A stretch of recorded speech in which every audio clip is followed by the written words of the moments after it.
Years ago, probably nobody looking at the circumstances of our marriage, and especially looking at the kind of man that I was, would ever have dreamed that someday I would be writing a foreword to a marriage healing booklet. I was so set in my desire to get out of an awful marriage. I was so put out with the fact that I was saddled with 2 children and another on the way.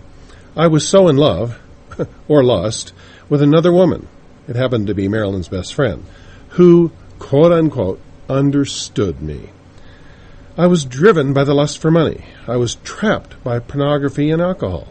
I was self-seeking, self-centered, and selfish. I had made a god out of who I was and what I wanted. Let's look at what kind of man is described in 2 Timothy chapter 3, verses 2 to 5 in the NIV. It says, quote, "People will be lovers of themselves, lovers of money, boastful, proud, abusive, disobedient to their parents, ungrateful, unholy, without love, unforgiving, slanderous, without self-control, brutal, not lovers of the good, treacherous, rash, conceited, lovers of pleasure rather than lovers of God, having a form of godliness, but denying its power." It goes on to say, have nothing to do with them. Now that is a description of the man that I was. But praise the Lord that we have a God that is a God of faith. Praise the Lord that those who serve him can have his faith. They can see with eyes of faith and not natural eyes. His vision for me and all of mankind was so different from what I was. It was his desire that I be a man of God, the kind described in his word. In fact, let's go to 1 Timothy chapter 3, verses 2 to 4, and again in the NIV.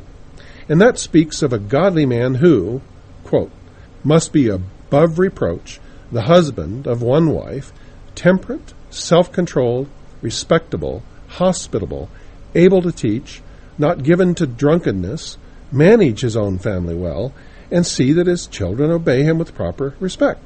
End quote.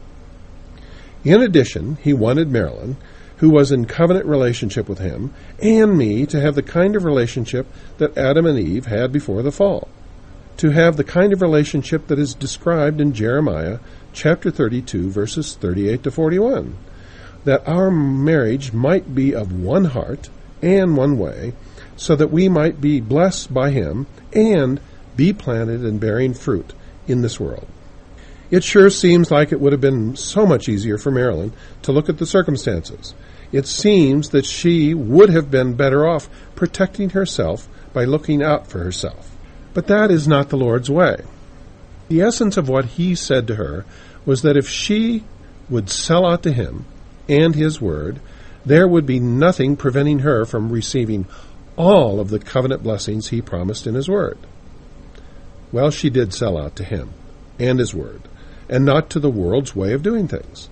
For 3 hard, long years, in the face of very little encouragement from even the Christian community, and certainly none from me, she stood and battled for the Lord's will in her life. It was not an easy battle. In fact, she blew it on occasion, but she had a heart after God. This booklet will give you an idea of the battle that you face. But greater is he, the Lord, that is in you than he that is in the world. The victory is yours. To the victor goes the spoils. And in the case of Marilyn's victory, she now has a husband, me, that is serving the Lord and growing in a marriage that is doing honor and service to the Lord. Now this statement is going to be strange coming from me, but please understand it. Marilyn had a tremendously tough fight, but it was all worth it. I was worth it. Our marriage was worth it. Don't let the devil rob, steal, and kill your marriage.